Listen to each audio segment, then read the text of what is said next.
మనకు సోమవారం నుంచి కూడా మళ్ళీ మనకేం కాబోతున్నాయి అంటే 7 రోజులు ఉపవాస ప్రార్థన జరగబోతున్నాయి.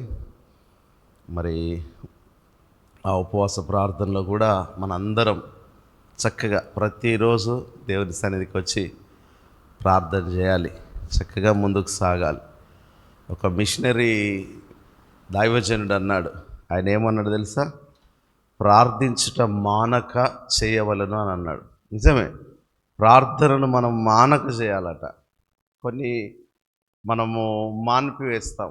మనకు నచ్చని కూర ఉంటే తినడం మానేస్తాం. మనకు నచ్చని వస్తువులు ఉంటే ముట్టడం మానేస్తాం. కానీ ప్రార్థన మాత్రం, ఆ మిషనరీ చెప్పాడు, ఏమన్నాడంటే ప్రార్థన మనం ఎన్నడూ కూడా మానకూడదట. మానితే ఏమైపోతుందమ్మా?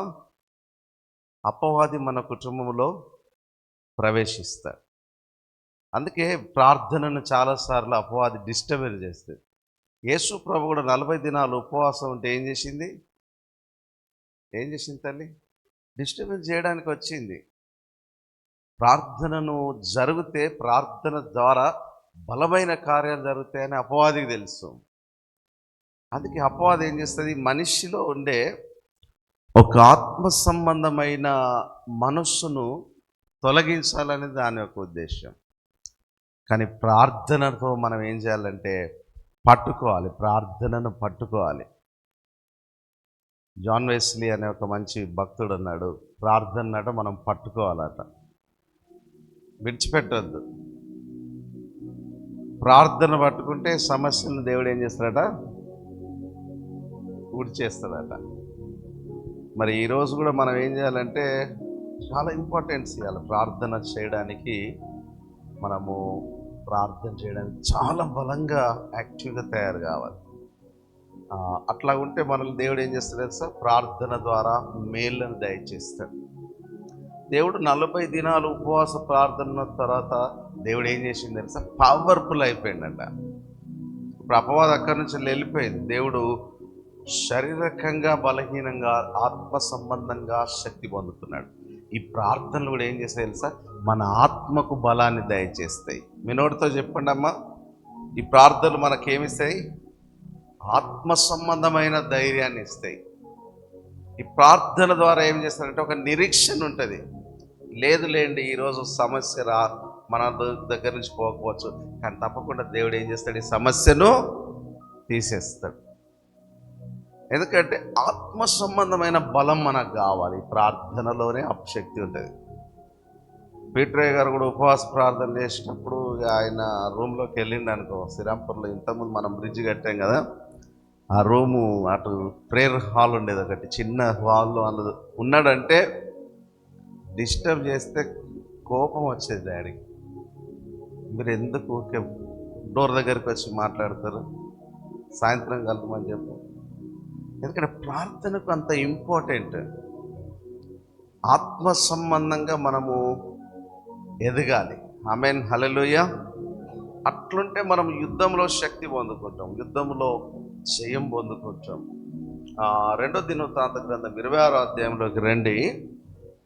2 దినవృత్తాంత గ్రంథం 26వ అధ్యాయంలో ఒక మాట చదువుకుందాం. 7వ వచనం చదవండి, కింది వచనాల్లో. ఫిలిస్తీన్లతో, గుర్బాయిలలో నివసించిన అరాబీలతో, మెహనీలతో అను యుద్ధము చేయగా దేవుడు అతనికి సహాయము చేసెను అని ఉన్నది. చూడండి, ఈ ఎక్కడికి వెళ్ళినా కూడా దేవుని ప్రత్యక్షత మరి ఉజ్జియా దినములలో ఉన్నదట. అతడు దేవుని ఆశ్రయించినంత కాలము దేవుడు యుద్ధంలో సహాయం చేసిందట. అంటే ఈ ప్రార్థన ద్వారా మనము దేవుని ఆశ్రయించినన్ని రోజులు దేవుడు ఏం చేస్తాడంటే మన పోరాటాల్లో సహాయం చేస్తాడు. ఈ ప్రార్థన ద్వారా, మనం దేవుణ్ణి ఆశ్రయించడం ద్వారా దేవుడు మనకు పోరాటాల్లో ఏమిస్తాడట? వినోడితో చెప్పండి అమ్మా, సహాయము కలగజేస్తాడు. అందుకే 34వ కీర్తన తెలుసా? యెహోవా ఆశ్రయించు నరులు ధన్యులని రాయబడింది. ఒకసారి చదవండి 34వ కీర్తన. మనం చదువుకుందాం. 34వ కీర్తనలోకి రండి.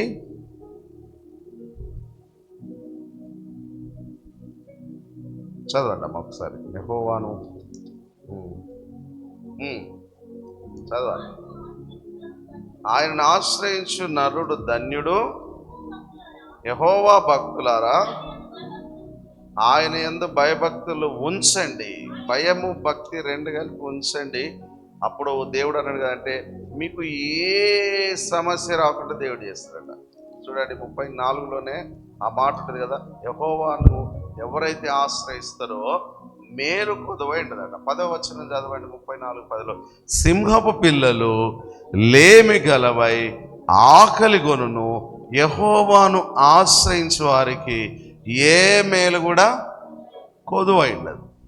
ఇప్పుడు ఇదే 2వ దినవృత్తాంత గ్రంథం మళ్ళీ 26వ అధ్యాయంలోకి వస్తే, ఉజ్జియా దేవుని ఆశ్రయించినన్ని రోజులు దేవుని సహాయం కలిగింది. ఇక్కడ మరొకసారి రండి ఇందులోకి. 2వ దినవృత్తాంత గ్రంథం 26వ అధ్యాయము 5వ వచనంలో 4వ వచనం చదువుకుందాం. అతడు తన తండ్రి అయిన అమజ్యా చర్యంతటి ప్రకారము యెహోవా దృష్టికి యథార్థముగా ప్రవర్తించెను. దేవుని ప్రత్యక్షత విషయమందు తెలివి కలిగిన జకర్యా దినములలో అతడు దేవుణ్ణి ఆశ్రయించెను. ఈ ప్రార్థనలు కూడా మనం ఏం చేస్తామంటే దేవుని ఆశ్రయించడమే. యెహోవాను ఆశ్రయించినంత కాలం దేవుడు అతన్ని ఏం చేసినట్టమ్మా, వర్ధిల్లా చేసెను అని రాయబడినది. మరి ఇతనికి ఎందుకు దేవుని యొక్క కృప వచ్చిందంటే దేవుని దృష్టికి యథార్థంగా ప్రార్థన చేస్తున్నాడు, యథార్థంగా దేవుణ్ణి ఆశ్రయిస్తున్నాడు, ఆయన మీద ఆధారపడుతున్నాడు. మన జీవితంలో కూడా దేవునిపై ఆధారపడితే దేవుడు మనకు గొప్ప సహాయం కలిగిస్తాడు. గొప్ప సహాయం ఎట్లా కలిగిస్తాడని నువ్వు అనొచ్చు. 1వ సమూయేలు గ్రంథం 31వ అధ్యాయంలో చూసినట్లయితే దావీదు చేతులెత్తి దేవుని తట్టు చూసి ప్రార్థన చేస్తే తప్పక నీ వారినందరినీ దేవుడు ఏమన్నాడమ్మా, కలుసుకుంటామని ధైర్యం ఇచ్చాడు. అక్కడ దేవుని సహాయం వారికి కలిగిందా లేదా? దావీదు గారు ప్రార్థన చేస్తే మార్గం దేవుడు ఏం చేసిండట, ఏర్పాటు చేసిండు. ఎక్కడికి వెళ్ళాలో అక్కడికి వారిని నడిపించి దేవుని సహాయం అక్కడ కలిగింది. మరి ప్రార్థనతో మనం ఎక్కువగా దేవునితో కనెక్ట్ అయి ఉంటే దేవుడు మనకేం చేస్తాడంటే మార్గాలను సరళం చేస్తాడు. 2వ దినవృత్తాంత గ్రంథం 20వ అధ్యాయంలో రండి. ఇందులో కూడా యెహోషాపాతు గారు కూడా దేవుని ఆశ్రయించాడట. ఏ సమయంలో ఆశ్రయించాడు? ప్రతికూలమైన పరిస్థితుల్లో ఆశ్రయించాడు. ఇప్పుడు ఈయన ఆశ్రయించి దేవుని దగ్గర ప్రార్థన చేయడానికి కూర్చున్నాడు. అప్పుడు దేవుడు ఆ ఒక వ్యక్తి మీదకి అభిషేకం పంపించి వారికి సహాయం చేయడానికి వచ్చాడు. 14వ వచనం 20వ అధ్యాయం 14వ వచనంలో, అప్పుడు మత్తన్యాకు పుట్టిన యెహీయేలు కుమారుడైన బెనాయాకు జననమైన జకర్యా కుమారుడును ఆసాపు సంతతి వాడును లేవీయుడునగు యహజ్యా సమాజంలో ఉండెను. యెహోవా అతని మీదికి రాగా అతడిలాగూ ప్రకటించింది. అంటే వారు దేవుని ఆశ్రయించి ఉపవాసం ఉండి కన్నీరు గార్చి దేవుని పాదాలు పట్టుకుంటున్నారు. అయ్యా, మేము ఈ శత్రువు మీద జయం పొందాలంటే మా వల్ల కాదు, మీ శక్తి మాకు కావాలని అడిగారు. ఇప్పుడు ఈ ప్రార్థనలు కూడా ఎందుకంటే మనం బలం లేనప్పుడు మనం ఆశ్రయిస్తే బలమైన కార్యాలు దేవుడు మన పక్షంలో చేస్తాడు. ఆమెన్ అనండి ఒకసారి గట్టిగా, ఆమెన్, హల్లెలూయా. అంటే ఈరోజు మన బలహీనతలను తీర్చగలిగేది దేవుణ్ణి ఆశ్రయిస్తే ఆ సహాయం కలుగుతుందట. ఆ కింది వచనాల్లోకి వస్తే ఏమన్నంటే దేవుని ఆత్మ ఒకరి మీదికి వచ్చి ఆ వ్యక్తి మాట్లాడుతున్నాడు. అయ్యా, మీరు వెళుతున్నారు కదా, అక్కడ దేవుని ఆత్మ అతనితో మాట్లాడుతున్నది. 15లో, యూదావారులారా, యెరూషలేము కాపురస్తులారా, యెహోషాపాతు రాజా, మీరందరూ ఆలకించండి. యెహోవా సెలవిచ్చినదేమనగా, ఈ గొప్ప సైన్యమునకు మీరు భయపడకుడి, జడియకుడి. ఈ యుద్ధం మీరు కాదు, దేవుడే జరిగిస్తాడు. ఆమేన్, హల్లెలూయా. అంటే బలము లేనప్పుడు దేవుని సహాయాన్ని ఆశ్రయించి వస్తే దేవుడు ఒక వ్యక్తి ద్వారా మాట్లాడుతున్నాడు. ఈరోజు ఉపవాస ప్రార్థనలో నా దేవాన్ని చేతులెత్తి ప్రార్థన చేస్తే దేవుడు ఒక వ్యక్తిని ఏర్పాటు చేస్తాడు, మన కోసం ఒక విధానంలో ఒక ఆలోచన పుట్టిస్తాడు.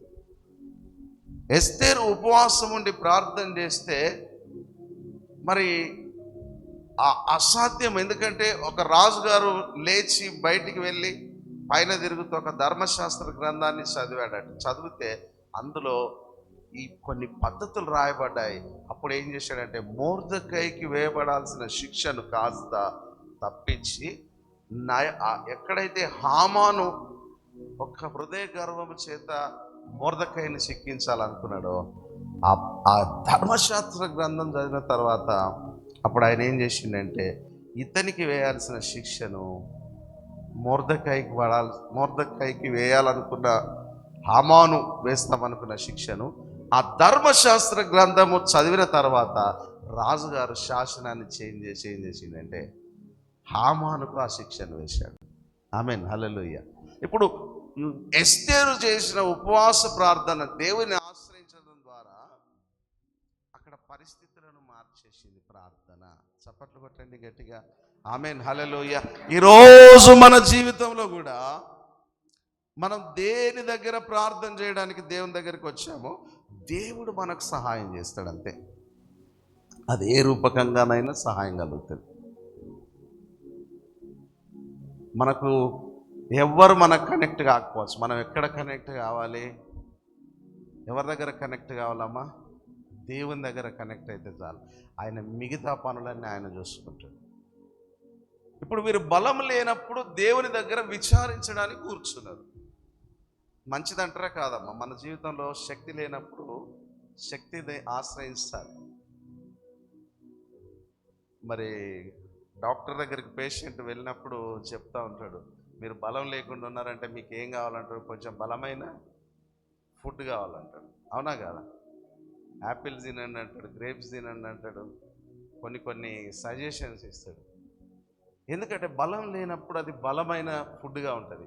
ఈరోజు కూడా మన జీవితంలో కూడా దేవుని ఆశ్రయిస్తే బలమైన కార్యాలను దేవుడు మనకు చేయిస్తాడు. ఆమేన్, హల్లెలూయా. ఇప్పుడు దేవుని దృష్టికి వారు కనబడ్డరండి.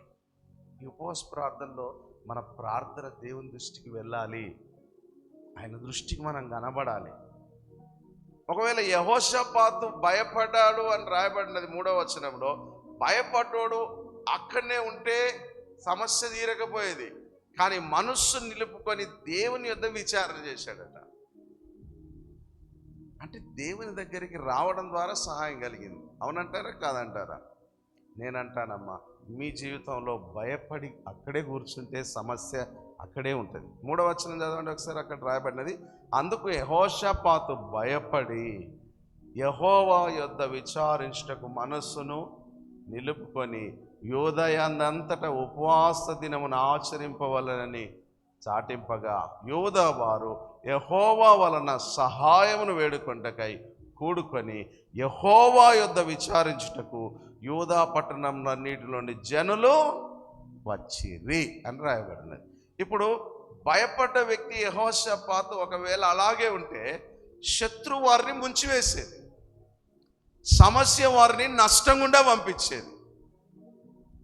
భయపడ్డ వ్యక్తి భయపడ్డట్టుగా లేడు, కానీ దేవుని యొద్ద మనస్సు నిలుపుకొని 3 విషయాలు చేశాడు. యెహోవా యొద్ద విచారించుటకు మనస్సును నిలుపుకొని ఉపవాస దినమును చాటించి అందరూ కూడి ప్రార్థన చేశారు. ఇక్కడ 4 విషయాలు మీకు గమనించవచ్చు. ఒకటి, భయం మన జీవితంలో ప్రతికూలమైన పరిస్థితి తీసుకొచ్చినప్పుడు ఇక్కడ ఈయన చేస్తున్న 4 అనుభవాలు కనబడతాయి. విచారణ చేశాడు. ఏం చేశాడు? ఫస్ట్ అమ్మ, దేవుని యొద్ద విచారించుటకు మనస్సును ఏం చేసిండు? ధైర్యపరుచుకున్నాడు. ఇప్పుడు చూడండి, మన మనస్సు అంతా కలవరంతో ఉండి ప్రార్థన చేస్తే మన మనసు ఏమైపోద్ది అంటే సమస్య మీదకి వెళ్ళిపోతూ ఉంటుంది. ఒక్కొక్కసారి దేవుని మీద ఆధారపడతాం, ఒక్కొక్కసారి మన ఆలోచన విధానం మారిపోతుంది. కానీ యెహోషాపాతు గారు ఏం చేశారంటే దేవుని యొద్దకు వచ్చినప్పుడు తన మనస్సు అంతా దేవుని మీద పెట్టాడట. ఈరోజు సమస్య మీద మనకు ఉండదు. ఈ ఉపవాస ప్రార్థనలో దేవుడు మనకు సహాయం చేయడానికి నిలబడ్డాడు. చప్పట్లు కొట్టండి గట్టిగా. ఆమేన్, హల్లెలూయా. ఇప్పుడు ఆయన ఒకటే తీర్మానం, మనస్సు నిలుపుకొని యూదయ అంతటా ఉపవాస దినం చాటించాడు. మనస్సు నిలుపుట అంటే అర్థం ఏంటంటే, కొన్నిసార్లు మనస్సు నిలవదు. ఆలోచన ఏమైపోతుంది, పడిపోతాడు. ఆలోచన పడిపోతాడు. మనస్సులో ఒక ఆలోచన రాగానే మనం స్టెబిలిటీగా ఉండలేం. మందిరంలోనే ఉంటాం, సమస్య గురించి ఆలోచించి మైండ్ సెట్ ఫెయిల్ అయిపోతుంది. ఒక్కొక్కసారి పాటలు పాడుతుంటే కొంతమంది ఇట్లనే కొడతా ఉంటారు. వాళ్ళ ఆలోచన ఎక్కడ ఉన్నదమ్మా, వేరే ఒక సమస్యను గురించి ఆలోచిస్తారు, అదే ఆలోచనలో వెళ్ళిపోతూ ఉంటారు. కానీ ఇతడు ఏం చేసిండంటే, భయము సంభవించిన దినమున యెహోవా యొద్ద విచారించుటకు మనస్సును దిట్టగా నిలుపుకున్నాడట. ఈరోజు మనం స్టాండ్ అయితే, మనస్సు నిలుపుకొని ఖచ్చితంగా నువ్వు అడిగితే దేవుడు మనకు సహాయం చేయడానికి సిద్ధంగా ఉన్నాడు. హల్లెలూయా, ఆమేన్, హల్లెలూయా. ఇక్కడ 4 ప్రిన్సిపుల్ కనబడుతున్నాయి. యెహోవా యొద్దకు వచ్చి విచారణ చేసి, రెండోది మనస్సు నిలుపుకున్నాడు, మూడవది ఉపవాస దినాన్ని చాటించాడు, నాలుగవది దేవుని సహాయం కొరకు వాళ్ళందరూ కూర్చున్నారు, దేవుని ఎదుట కూర్చున్నారు. అయ్యా, మీ వల్లనే సహాయం మాకు కావాలయ్యా. నిజంగా దేవుని ఆశ్రయిస్తే దేవుడు తప్పకుండా చేస్తాడమ్మా. ఖచ్చితంగా మనకు మార్గం ఉంటుంది. ఆమేన్, హల్లెలూయా. దేవుడు ఏదైనా చేయుటకు శక్తి కలిగిన వాడు. మన సమస్య మన జీవితంలోకి వస్తున్నప్పుడే మనకు సాల్వేషన్ అనేది కూడా దేవుడు పరిష్కారం పెట్టేసి, ఆ అరణ్యంలోనే మారా పెట్టాడు, అక్కడే కొమ్మను పెట్టాడు. ఈరోజు కూడా మనం ప్రయత్నం చేయాలి, భయపడి ఆగిపోద్దు, నిలబడాలి. మనస్సు నిలుపుకొని నిలబడితే దేవుడు ఏం చేస్తాడు తెలుసా, బలమైన కార్యాలని చేస్తాడు. వాళ్ళ ప్రార్థన కూడా ఎట్లా చేశారంటే, వారిని వారు తగ్గించుకొని ప్రార్థన చేయ, అయ్యా నీవే మాకు దిక్కయ్యా, ఇక నువ్వు తప్ప మాకెవరు లేరయ్యా. ప్రజలందరూ ఏక మనస్సు కలిగి ప్రార్థన చేస్తే దేవుడు వారితో మాట్లాడుతున్నాడు. పరిశుద్ధాత్ముడు చలిస్తాడు. పరిశుద్ధాత్ముడు దేవుడు మన కోసం సహాయం చేయడానికి ఒక పాత్రను వాడుకుంటాడు. ఆమేన్, హల్లెలూయా. కాబట్టి ఈ ఉపవాస ప్రార్థనలో మీకున్న గొప్ప జయం ఏంటిదంటే, మీరు భయపడని అవసరం లేదు, జడియని అవసరం లేదు. మీరు మనస్సు నిలుపుకొని ప్రార్థన చేస్తే చాలు. దేవుడు మన ప్రార్థనని ఈరోజే వినుగాక. చూడండి, ఒక మంచి మాట ఏమన్నా తెలుసా, ఈ యుద్ధం మీరు కాదు, దేవుడు జరిగిస్తాడు. దేవుడు ఎప్పుడు జరిగిస్తాడంటే, మనం పూర్తిగా ఆయన మీద నిలబడాలి. మన మనస్సు నిలుచుకోవాలి. ఖచ్చితంగా నువ్వు చేయగలుగుతాను. అప్పుడు దేవుడు అన్నాడు, నేను మీతో కూడా ఉంటా, ఈ యుద్ధంలో మీ సహాయము నేను చేస్తా, మీకు సహాయం చేయవాడని నేనే యెషయా గ్రంథంలో అంటాడు. ఆమేన్, హల్లెలూయా. కాబట్టి మీరు ఎప్పుడు కానీ నేను దేవుని దగ్గరికి వచ్చిన ఈ ఉపవాస ప్రార్థనలో పాల్గొన్నా, నాకు ఖచ్చితంగా మేలు జరుగుతుందని మనం నమ్మాలి. ఒకసారి వీలైతే 2 చేతులు చూపించండి మమ్మీ. ఆమేన్, హల్లెలూయా. కళ్ళు మూసుకొని ఒక్కసారి ఖచ్చితంగా దేవుడు చేయగలరు నమ్మండి. స్తుతించండి ఒకసారి, దేవుని పాదాలు పట్టుకోండి. Glory to master, glory to master, glory to master. Hallelujah, hallelujah, hallelujah, hallelujah, hallelujah, hallelujah, hallelujah, hallelujah, hallelujah, hallelujah, hallelujah, hallelujah, hallelujah, hallelujah, hallelujah, హల్లెలూయా.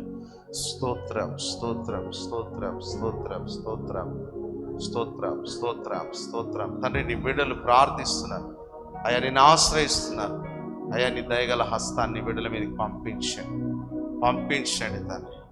ఇక మాకు ముందు కొన్ని పోరాటాలు ఉన్నాయి, మాకు కొన్ని యుద్ధాలు ఉన్నాయి, కొన్ని పరిస్థితులు ఉన్నాయి, కొన్ని ప్రతికూలమైన పరిస్థితులు ఉన్నాయి. ఈరోజు చేతులెత్తి ప్రార్థిస్తున్నాం అయ్యా, మీ బలమైన సహాయం దయచేయండి, నీ బలమైన సహాయం దయచేయండి బిడ్డలకు.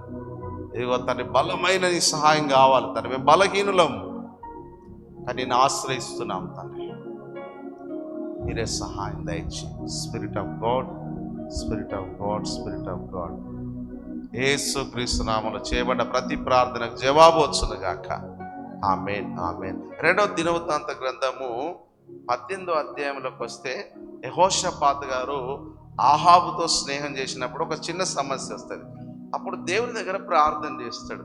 చూడండి, వారు వెళ్ళిన యుద్ధంలో దేవుని ఆలోచన లేకుండా వెళ్ళారు, కానీ ప్రతికూలమైన పరిస్థితి వచ్చింది అక్కడ. కానీ ఒక చిన్న ప్రార్థన యెహోషాపాతు గారు చేశారట. 30 వచనంలోకి రండమ్మా. ఆరాం రాజు, మీరు ఇశ్రాయేలు రాజుతోని యుద్ధము చేయండి, అదములతోనైనను అధికులతోనైనను చేయవద్దని తనతో కూడిన తన రథాధిపతులకు ఆజ్ఞ ఇచ్చినను. కాగా యెహోషాపాతు కనబడటతోనే రథాధిపతులు అతడు ఇశ్రాయేలు రాజు అనుకుని యుద్ధం చేయుటకు అతన్ని చుట్టుకొన్నారు. ఇప్పుడు ఆహాబు గారితో స్నేహం చేసి ఈయన ఏం చేసిందంటే అతన్ని సహాయం చేయడానికి వెళ్ళాడు. దేవుని చిత్తమైనది కాదు, దేవుని ఆలోచన విధానంలో కాదు. కానీ అందరూ చుట్టుకున్న తర్వాత ఎటు తాళలేని పరిస్థితి వచ్చింది. అప్పుడు యెహోషాపాతు గారు ఏం చేశారటంటే వెంటనే దేవుని సన్నిధానంలో ప్రార్థన చేసిందట. చదవండి ఒకసారి. యెహోషాపాతు మొరపెట్టినందున యెహోవా అతనికి సహాయము చేశాను. గట్టిగా ఒకసారి చప్పట్లు కొట్టండి అమ్మా. ఆమేన్, హల్లెలూయా. చూడండి, మనం కొన్నిసార్లు తప్పిపోయినప్పుడు కూడా, కొన్ని ప్రతికూలమైన పరిస్థితులు మనకు ఎదురైనప్పుడు కూడా దేవుడు ప్రార్థనను, దేవునికి ఇష్టమైన బిడ్డల ప్రార్థన తప్పకుండా వింటాడు. ఆమేన్, హల్లెలూయా. ఆయన విని ఏం చేసింది తెలుసా? మొరపెట్టినందున యెహోవా అతనికి సహాయము చేసెను అని రాయబడినది. దేవుడు మనకు సహాయం చేస్తాడమ్మా. ఆయన బిడ్డల్ని ఎన్నడూ విడిచిపెట్టాడు. ఒకవేళ మన స్వచిత్తముతో నడిచినా కూడా తిరిగి దేవుని ప్రేమను బట్టి ఆయన వైపు మనం తిరిగితే దేవుడు మన పక్షంలో తప్పకుండా సహాయం చేస్తాడు. ఆ ప్రతికూలమైన పరిస్థితి ఎదురైంది. ఆయన స్వచిత్తముతో ఆహాబుతో ఏముంది, అతనితో కలిసి వెళ్ళిపోయి దేవుని ఆలోచన లేకుండా చేసిన పని. కానీ దేవుడు మాత్రం ఒక్క చిన్న ప్రార్థన చేస్తే ఆయన దగ్గరికి గొప్ప సహాయాన్ని పంపించాడు. ఇదే బైబిల్లో 13 అధ్యాయము 14వ వచనంలో కూడా, 2వ దినవృత్తాంత గ్రంథం 13:14లో ఒక మాట ఉంటుంది. చూడండి అమ్మా, చదువుకుందాం. యూదా వారు తిరిగి చూచి యోధులు తమకు ముందును వెనుకను ఉన్నట్టు తెలుసుకొని యెహోవాకు ప్రార్థన చేసిరి, యాజకులను బూరలు ఉదిరి. అప్పుడు యూదా వారు అర్భటించిరి. యూదా వారు అర్భటించినప్పుడు యారోబాము ఇశ్రాయేలు వారందరూ అబియా ఎదుటను యూదావారి ఎదుట నిలవలేకున్నట్లు దేవుడు వారిని ఏం చేసినట? మోత్తేను. అంటే దేవుడు అక్కడ, వారు దేవుని వైపు చూసి వారు ప్రార్థన చేయంగానే, వారిని స్తుతించంగానే దేవుడు అక్కడ అద్భుతమైన సహాయాన్ని ఏం చేసిండట? వారికి పంపించి. మరి ఈరోజు కూడా మనం ఆశ్రయిస్తే మన యుద్ధాల్లో, మన పోరాటాల్లో దేవుడు మనకు సహాయం చేస్తాడు.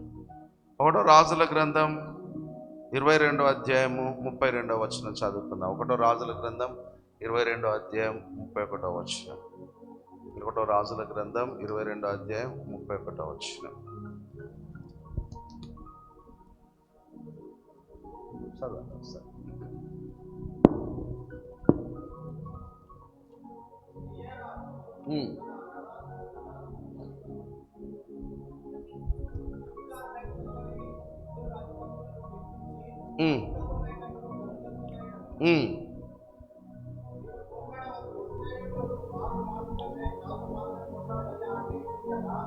రథాధిపతులు యెహోషాపాతును చూచి ఇతడే ఇశ్రాయేలు రాజు అనుకుని అతనితో పోట్లాడుటకు అతని మీదికి వచ్చిరి. యెహోషాపాతు కేకలు వేయగా రథాధిపతులు అతడు ఇశ్రాయేలు రాజు కానట్టు గుర్తుపట్టి అతని తరుముట మానివేసిరి. Okay, right. ఇక్కడ 2 విషయాలు రాయబడ్డది. ఇదే వచ్చిన అక్కడ కూడా రాయబడినది. అక్కడ కేకలు కేకలు అంటే మొర, ప్రార్థనకు సాదృశ్యం. ఎప్పుడైతే అతడు మొర పెట్టాడో, కేకలు వేశాడో, అక్కడ సమస్య అతని పక్క నుంచి వెళ్ళిపోయింది. ఆమేన్, హల్లెలూయా. స్వరమెత్తి అందరం గట్టిగా చెప్దాం, హల్లెలూయా. మరొకసారి గట్టిగా హల్లెలూయా. దేవుడు ఎలాగైనా సహాయం చేస్తాడు. రెండోది, కొన్నిసార్లు మనం అవిధేయత పూర్వకంగా నడిచిన దేవుని బిడ్డలను దేవుడు ఎప్పుడు విడిచిపెట్టాడు. ఒకవేళ ప్రతికూలమైన పరిస్థితుల్లో కూడా వారందరూ అతన్ని చుట్టుకొని ఉన్నారని రాయబడింది. అక్కడ యుద్ధం చేయుటకు అతన్ని చుట్టుకొనిరు, కానీ యెహోషాపాతు ప్రార్థించగానే దేవుడు అతనికి సహాయం చేశాడు. కాబట్టి ఆయన బిడ్డలను ప్రార్థన చేయడానికి దేవుని దగ్గరికి వచ్చిన బిడ్డల్ని దేవుడు ఎన్నడూ విడిచిపెట్టడమ్మా. ఆయన తప్పకుండా సహాయం చేసే దేవుడు. మరి మనం భయపడని అవసరం లేదు, కానీ మన మనస్సు నిలిపి ఏం చేయాలి? దేవుని సన్నిధానంలో కుమ్మరించాలి. మన మనస్సులో ఉన్న బాధ అంతా చెప్పుకోవాలి. అప్పుడు దేవుడు తప్పకుండా మనకు సహాయం చేస్తాడు. నేను కూడా ఇక్కడ రూమ్లో ఉన్నా, ఇక్కడున్నా బాగా గట్టిగా కేకలు వేసి ప్రార్థన చేయవచ్చు. మనస్సు నిలిపి ఏం చేస్తూ ఉంటే తప్పకుండా మీరు సహాయము దయచేయండి. ఆమేన్, హల్లెలూయా. కాబట్టి దేవుడు తప్పకుండా మనల్ని ఆశీర్వదించే దేవుడు. ఈరోజు ప్రార్థనకు వచ్చిన నీవు, నీ ప్రార్థన ఏదైనా, అది వివాహము, సొంత గృహము, ఏది నువ్వు ప్రార్థన చేసినా ఖచ్చితంగా మీరు నమ్మండి. ఇదే సంవత్సరం నీకు ఇల్లు కట్టబడును గాక, ఇదే సంవత్సరం నీ పిల్లల వివాహ విషయంలో ద్వారాలు తెరవబడును గాక. తప్పకుండా దేవుడు చేస్తాడు. చూడండి, మరి ఉజ్జియా గురించి రాయబడ్డ దాంట్లో యెహోవాను వారు ఆశ్రయించినంత కాలం వర్ధిల్లిరట. అంటే దేవుణ్ణి ఆశ్రయించే వారికి దేవుడు ఎన్నడూ కూడా కొరత సమృద్ధిలోకి తీసుకొస్తాడు, సంతోషాన్ని ఇస్తాడు, సమాధానాన్ని ఇస్తాడు. కాబట్టి ఈ ప్రార్థన అనేది చాలా బలమైనది. ఆ ప్రార్థన మనం పట్టుకొని ఉండాలి. పట్టుకుందామా? ఈరోజు విడిచిపెడదామా? ప్రార్థనను విడిచిపెడితే అపవాది ఎవరిని పట్టుకుంటాడు? మనల్ని పట్టుకుంటాడు. మరి అందుకే అపవాది ఏం చేస్తాడంటే, ప్రార్థన బలం మన ఇంట్లో ఉండద్దని వాడు ఎప్పుడు పడగొడతా ఉంటాడు. యేసు ప్రభుతో శిష్యులు తిరుగుతూ ఉన్నారు, కానీ వారిని ప్రార్థనకు అవకాశం ఇవ్వట్లేదు వాడు. వాళ్ళు ఎప్పుడూ నిద్రపోతున్నట్లుగానే బైబిల్లో రాయబడినది. వారిని దేవుడు లేపుతున్నాడట, వాళ్ళు ఏం చేస్తున్నారట? కునుకుతో నిద్రపోతున్నారట. దేవుడు వస్తున్నాడు, మళ్ళీ లేపుతున్నాడు, పడుకుంటున్నాడు. ఎందుకంటే అపవాది యొక్క ఆలోచన ప్రార్థనలో బలహీనలు చేయాలని. కానీ మన మనస్సు నిలుపుకొని సమస్య దగ్గర నిలబడితే దేవుడు మన భయములన్నిటిలో నుంచి విడిపించునుగాక, గొప్ప సహాయం దయచేయునుగాక. కాబట్టి అందరు కలిసి చక్కగా ప్రార్థన చేసుకుందాం. కళ్ళు మూసుకుందాం, ఒకసారి స్తుతి స్తోత్రాలు చెల్లిద్దాం. అయ్యా, మీ గొప్ప సహాయాన్ని మేము కోరుకుంటున్నాం తండ్రి. ఈరోజు మాకు ఆ సహాయం దయచేయి, మాకు ఆ సహాయం దయచేయి. మొర్దెకైకి అవకాశం లేదండి, కానీ మరి ఉపవాస ప్రార్థన వ్యర్థం కాలేదు. ఒక రాజుగారు ఆ పైన ఆ ధర్మశాస్త్ర గ్రంథాన్ని తీసి చదివాడు. అందులో ఉన్న శాసనాలు చూశాడు. మొర్దెకైకి పడాల్సిన శిక్షని హామానుకే తీసుకొచ్చి పెట్టాను. ఈరోజు ఉపవాస ప్రార్థన ఎప్పుడు కానీ నీకు పడాల్సిన సమస్యను తీసేస్తాడు, వ్యతిరేకంగా ఉన్న పరిస్థితిని మార్చేస్తాడు దేవుడు. రెండు చేతులు ఎత్తి ప్రార్థన చేయండి. కొన్నిసార్లు బంధించబడ్డ పరిస్థితులు ఏర్పడతాయి, కానీ ఆశ్చర్యరీతిగా దేవుని సహాయం కలుగుతుంది మనకు. ఆశ్చర్యరీతిగా దేవుని అద్భుతమైన కార్యం జరుగుతుంది. మీరు నమ్మండి. ఈరోజు ఇది కాదు అని ఏది అనకండి. దేవుడు అధికారంతో మాట్లాడగలడు. శాసనాలను మరి ఏ విధంగానైతే ఉన్న ఆ శాసనాలనే మార్చగలడు దేవుడు. స్వరమెత్తి దేవుని నామాన్ని గణపరుదాం. రెండు చేతులెత్తి మనస్సు నిలపండి. అయ్యా, నా ముందు ఒక సమస్య అనే యుద్ధం ఉన్నది, నీ సహాయం నాకు కావాలయ్యా. యెహోషాపాతుకు సైన్యం ఉండొచ్చు, ప్రజల్ని ఇంకా వారు డబ్బు పెట్టి తీసుకొని రావచ్చు, కానీ ఆయన ఎవరిపై ఆధారపడట్లేదు, దేవుని సహాయంపై ఆధారపడ్డాడు. తల్లి, ఈరోజు ఏ విషయంలో నువ్వు ఎవరిపై ఆధారపడుతున్నావో వదిలిపెట్టి ఈరోజు దేవుని పాదాల దగ్గర ఆయన ఆశ్రయించు. ఆయన ఆశ్రయిస్తే యుద్ధంలో సహాయం దేవుడు చేస్తాడట. నిజంగా దేవుడు చేస్తాడమ్మా, నిజంగా దేవుడు చేస్తాడు. ఈరోజు నమ్మాలి. మనం నమ్మి ప్రార్థన చేయాలి. ఖచ్చితంగా నా కుమారునికి సంబంధ విషయంలో ఈ 2 నెలల్లో మీరు నడిపించండి దేవాన్ని ప్రార్థన చేయండి. మీరు ఖచ్చితంగా దేవుడు చేస్తాడు. మీ ప్రార్థనలో బలం లేకపోతే దేవుని శక్తి మన ముందు పనిచేయదు. మనం ఆశ్రయించి ప్రార్థన చేయాలి. 2 చేతులు ఎత్తండి, మనస్సు నిలపండి. అయ్యా, మాకు కొన్ని పోరాటాలు ఉన్నాయి, ఈ పోరాటాల్లో మీరే విజయం ఇవ్వండి, మీరే విజయం ఇవ్వండి, మీరే సమస్యను పారదోలండి తండ్రి. ఆశ్చర్యకరమైన సహాయం మాకు దయచేయండి. ఇక మాకెవరు లేరు తండ్రి, ఇక మీరే మాకు దిక్కు. వారు 4 విధాలుగా దేవుని దగ్గర విచారణ చేశారు, మనస్సు నిలుపుకున్నారు. వారందరూ ఉపవాసం ఉన్నారు, కూడుకున్నారు, దేవునిపై ఆధారపడ్డారు. 5వ అనుభవం, ఈరోజు ఆధారపడదామా? మన ఆధారమైన దేవునిపై ఆధారపడదామా? మన బలం లేనప్పుడు ఆధారమునకు కారణభూతుడు శక్తి కలిగిన దేవునిపై ఆధారపడదాం. ఈ ఉపవాస ప్రార్థనకు ఎంత ప్రయాసపడి వచ్చినావు బిడ్డ? దేవుని కుమారుడా, కుమార్తె, దేవుడు నిన్ను అన్యాయంగా వదిలిపెడతాడా? యెహోషాపాతు అకస్మాత్తుగా వచ్చిన పరిస్థితుల్లో ప్రార్థన చేస్తే దేవుడు సహాయం చేయలేదా? నీకెందుకు చేయడానుకుంటున్నావు? తప్పకుండా ఆయన దృష్టి నీ మీద ఉందమ్మా, నీ మీద ఉందయ్యా. అది శరీరంలో వ్యాధైన, బలహీనపరిచే రోగమైన, అది ఏ తెగులైనా దేవుడు విడిపించటకు శక్తి కలిగిన వాడు. Spirit of God. అందరి స్వరమెత్తి స్తుతించండి. అందరి వాయిస్ వినబడాలి. దేవుని శక్తి మనకి ఇప్పుడే మరి కనబడినట్లుగా స్తుతించండి, స్తోత్రం చెల్లించండి. దేవుని శక్తిని ఆశ్రయించండి, బలాన్ని ఆశ్రయించండి. డాడీ స్తోత్రం, డాడీ స్తోత్రం. యెహోషాపాతు భయపడి అని రాయబడినది, కానీ భయపడ్డ వ్యక్తి ఆగిపోలేదు, దేవునిపై ఆధారపడ్డాడు. ఈరోజు భయపడకండి, జడియకండి. శత్రువుని ఏం చేయదు, ఎందుకంటే దేవుడు నీతో ఉంటాడు, నీకు సహాయం చేయడానికి ఉంటాడు. నీతో మాట్లాడతాడు ఆయన, ప్రవచనం ద్వారా మాట్లాడతాడు ఆయన. ఒక వ్యక్తిలో నుంచి ప్రవచనం లేపి మాట్లాడుతున్నాడు పరిశుద్ధాత్మ.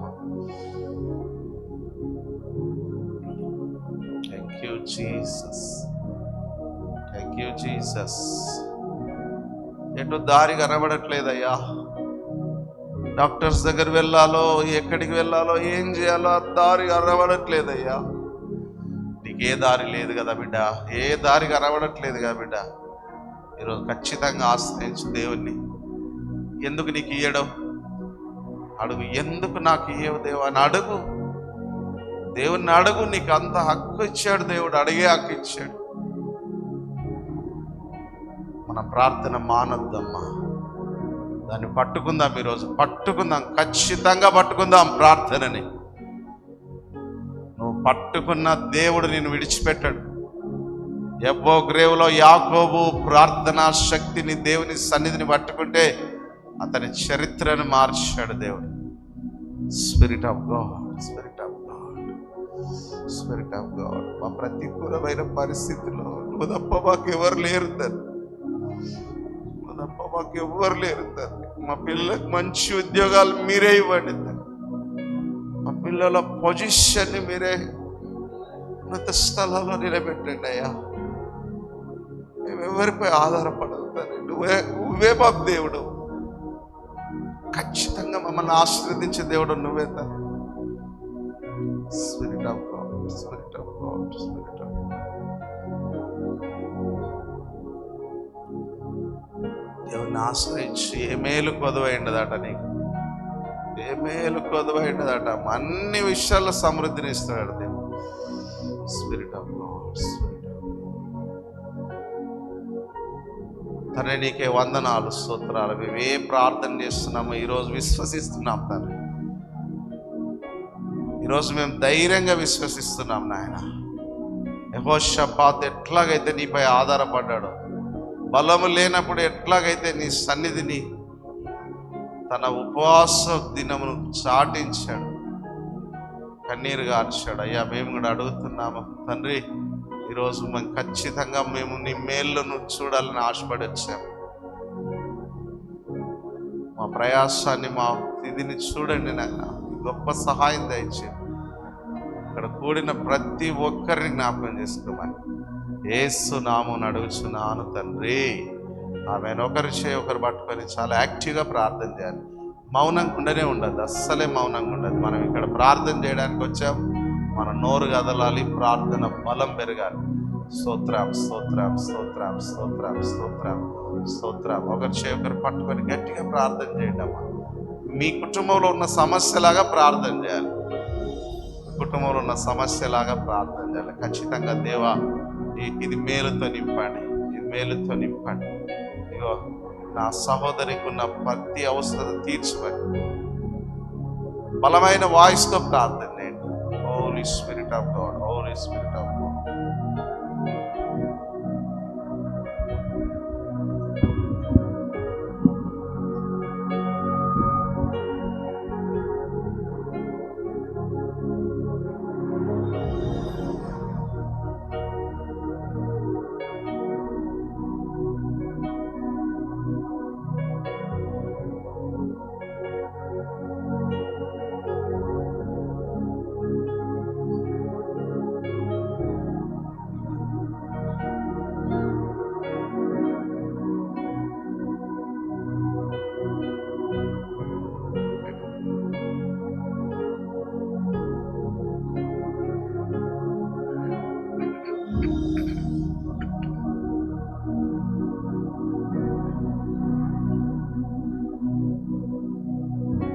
మంచి వాయిస్తో ప్రార్థన చేయండి. Spirit of God, hallelujah hallelujah hallelujah hallelujah hallelujah hallelujah.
అందరూ కలిసి స్తుతి స్తోత్రాలు చెల్లిద్దాం. అందరూ కలిసి ఒకసారి సంఘాన్ని బట్టి, సంఘ అభివృద్ధిని బట్టి ప్రార్థన చేద్దాం. గొప్ప కార్యాలు ఇక్కడ పరిచర్యలో ముందు రోజుల్లో మనం చూస్తూ